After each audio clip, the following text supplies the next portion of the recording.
আজ সকালবেলা যখন ঘুমটা ভাঙলো একটু অন্যরকম বিদায় সুর বাজছে আমার মনের ভেতর, ঠিক যেন দুর্গাপূজা ভাসানের দিন। 1 বছর অপেক্ষার পর আজকের বাবাকে দর্শন করে ফিরে যাবো বাড়ির উদ্দেশ্যে। বাবার কাছে প্রার্থনা করি প্রত্যেক বছর যেন আসতে পারি। ফাইনালি আমি বেরিয়ে পড়েছি বালতল থেকে। এখন বাজে সকাল 6টা। এখন আমি যাব প্রথমে বাস স্ট্যান্ডে। তো ওখানে তো কনভে গুলো সব চলে গেছে, এখন প্রাইভেটলি আমি যাব। তার কারণ কালকে আমি কথা বলে এসেছি, ওরা বলেছে 7টার মধ্যে আসতে এখানে শ্রীনগর যাওয়ার জন্য বাস পাওয়া যাবে, আর বাসের ভাড়া নেবে 300 টাকা। তাছাড়া এখানে যদি টাটা সুমো করে যদি আমি শেয়ারে যাই তাহলে আমার মোটামুটি মাথা পিছু 500 টাকা লাগবে। সেটাও বলেছে 7টা থেকে 8টার মধ্যে আসার জন্য। তো যাই হোক, সেই কারণে আমি একটু আগে থেকেই বেরিয়ে পড়েছি, রাস্তায় যেন কোনো বিপদ না হয় সেই কারণে। তাই যখন বেরোচ্ছি তখন দেখলাম রাস্তার মধ্যে কিন্তু সাফাই কর্মীরা যথেষ্টভাবে সাফাই করছে, এবং সকাল সকাল বিভিন্ন ভান্ডার থেকে চা, বিস্কুট, কেক এই সকল সব যাত্রীদেরকে দিচ্ছে যারা হচ্ছে অমরনাথ যাত্রী। আর আমার মতন আরো অনেক অমরনাথ যাত্রী আছে যারা কনভয়ের মাধ্যমে না গিয়ে প্রাইভেটলি বিভিন্ন গন্তব্যস্থলে যেতে চায়, সেখানেও পৌঁছে যাওয়ার জন্য এখানে একটা ব্যবস্থা আছে।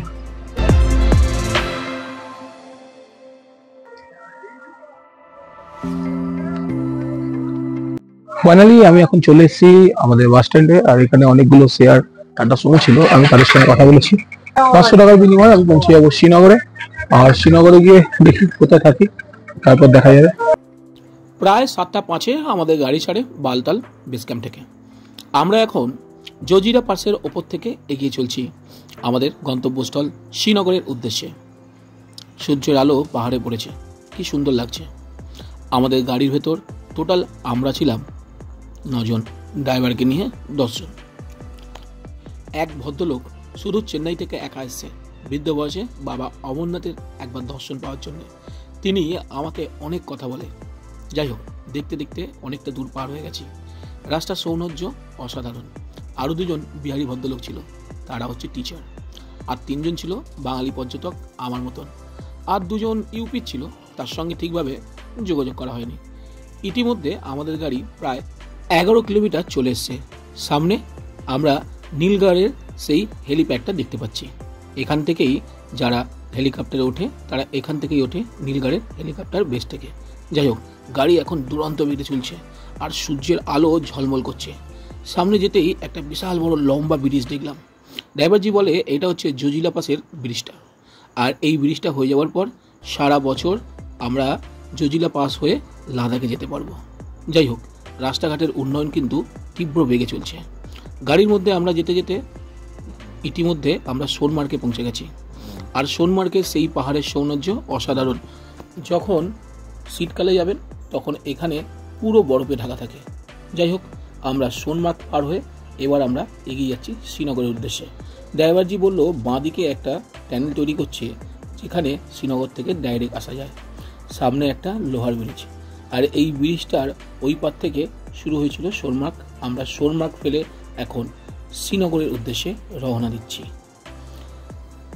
যে নদীটা যাচ্ছে নাম জানি না, যেন মনে হচ্ছে আমাদের সাথেই যাচ্ছে। এখন বাজে প্রায় 8টা 15। আমাদের গাড়ি ছাড়তে ছাড়তে 7টা বেজে গেছিল। প্রায় 1 ঘন্টা 15 মিনিটের পর আমরা এরকম একটা রেস্টুরেন্ট এসেছি। পুরো খোলা আকাশের নিচে সুন্দর অনেকগুলো চেয়ার টেবিল বাঁধা আছে, আর সামনে একটা বিশাল সুন্দর একটা নদী আছে। আপনাদেরকে দেখাবো নদীটা। এই নদীটার নাম সিন্ট রিভার। এই নদীটা কিন্তু আমাদের সঙ্গেই বয়ে আসছে। এই নদীটার পাশেই অবস্থিত সোনমার্গ। আর দেখুন কত সুন্দর ওপেন একটা রেস্টুরেন্ট। সকালে টিফিন করার জন্য একটা আলু পরোটা নিয়েছি। আলু পরোটার দামটা একটু বেশি, যাই হোক, কিন্তু যাই না খেতে কেমন লাগে। আর আমার সঙ্গে আমি পেয়ে গেছি একজন চেন্নাইয়ের ভদ্রলোককে, উনিও অমরনাথ ঘুরে এসছে। আমি আর উনি 2 জন একসঙ্গেই ফ্লাইট করে যাব। ওনার ফ্লাইট হচ্ছে 3টে নাগাদ, আমার হচ্ছে 6টা নাগাদ। উনি চেন্নাই যাবে, আমি কলকাতায় যাব। ওনার মুখে শুনে নি अमरनाथ যাত্রার ওনার এক্সপিরিয়েন্सটা। अमरनाथ यात्रा का दर्शन कैसे हुआ? दर्शन अच्छे रहेगा, अच्छे रहेगा। मैं पहले बार गया, मैं मेरे को गाइडनेस कोई भी नहीं दिया। मैं भगवान का पूछ ले को वैसे ही गया। ज्यादा तकलीफ चलने को नहीं हुई, हमको भगवान दर्शन दिया। क्या हम बोलने का, पहले बार गया मैं। कैसे गया? चेन्नई से जम्मू तक ट्रेन, जम्मू से फ्री बस, गवर्नमेंट बस, सन्यासी का बस फ्री में हम गया। इधर से पहलगाम आ गया, पहलगाम से घोड़े में पंचकारणी रूट में ऊपर जाके दर्शन देखने तक आई। रिटर्न में घोड़े में पहलगाम बालटाल रूट में मैं आया, बालटाल रूट में आके अभी आपके सामने मैं बैठ के बात करता हूँ।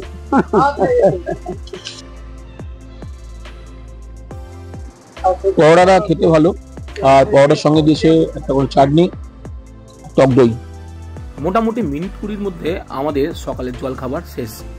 ড্রাইভারজি এখন গাড়ি চালানোর জন্য প্রস্তুত। এইদিকে কাকু বলল কি ওনার মোবাইলের চার্জ নেই, তাই মোবাইলটা ড্রাইভারজিকে দিয়ে উনি গাড়িতে উঠে বসলো।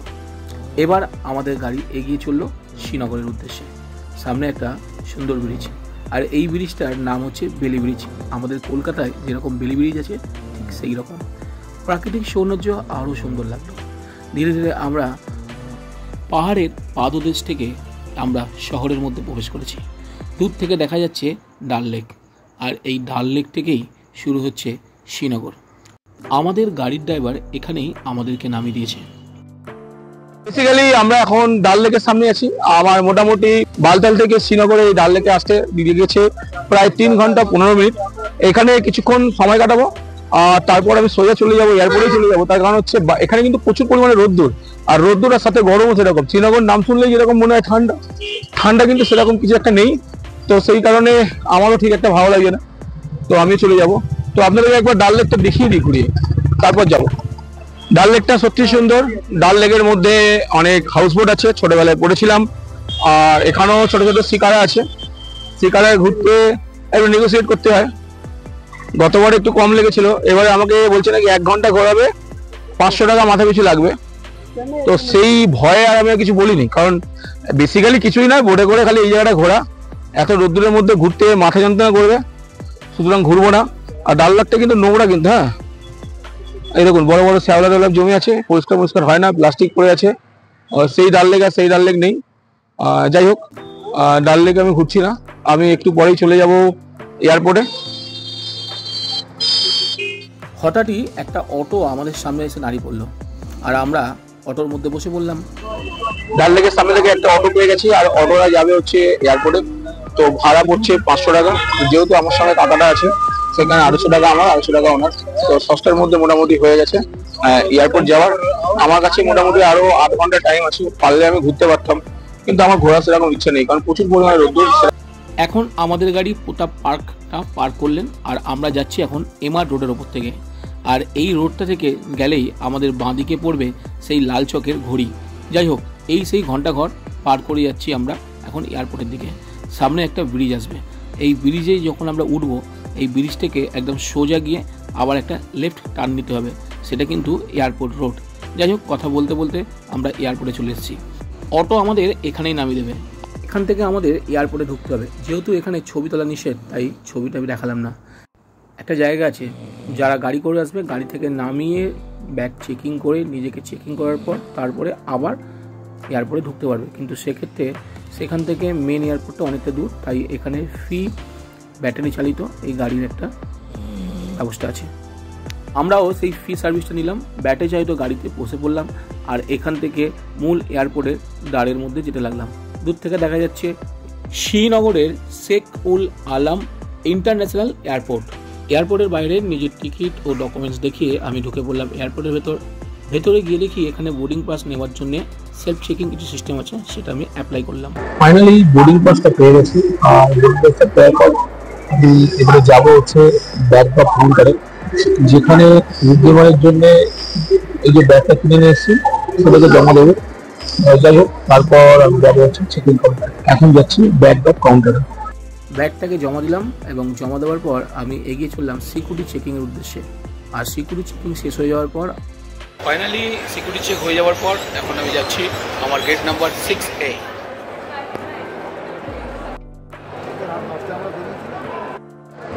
ফাইনালি আমি 6B গেটে গাড়ি চলে এসেছি। আমাদের প্লেন অলরেডি চলে এসেছে এখানে, আর ডিসপ্লের মধ্যে দিয়ে দিচ্ছে অন শিডিউলে আছে। তো যেহেতু প্লেন চলে এসেছে, খুব তাড়াতাড়ি আমাদের বোর্ডিংটাও শুরু হয়ে যাবে। আমাদের গেট নাম্বারটা চেঞ্জ করে দিয়েছিল, তাই 6Bর পরিবর্তে আমাদেরকে আসতে হয়েছিল 5 নম্বর গেটে। তো এবার আমাদের বোর্ডিং করার সময় আমি এগিয়ে যাচ্ছি প্লেনের ভেতরের দিকে। যাই হোক, প্লেনের ভেতরে যাওয়ার আগে বাইরের কিন্তু সৌন্দর্যটা দেখলাম, অনেক প্লেন দাঁড়িয়েছে। তারপর ফাইনালি আমি প্রবেশ করলাম আমার প্লেনের ভেতর, আর এটার করেই আমি যাব কলকাতা। কিছুক্ষণের মধ্যেই আমাদের প্লেন ছেড়ে শুরু করলো। জানলা থেকে দেখছি আমাদের প্লেন এখন স্টার্ট হয়ে গেছে। বাইরে লেখা আছে শ্রীনগর। বিদায় শ্রীনগর। শ্রীনগরকে বিদায় দিয়ে আমি এখন এগিয়ে যাচ্ছি কলকাতার উদ্দেশ্যে। বন্ধুরা, এই ভিডিওটা এখানেই থাক। আশা করব আপনাকে ভিডিওটি ভালো লেগেছে।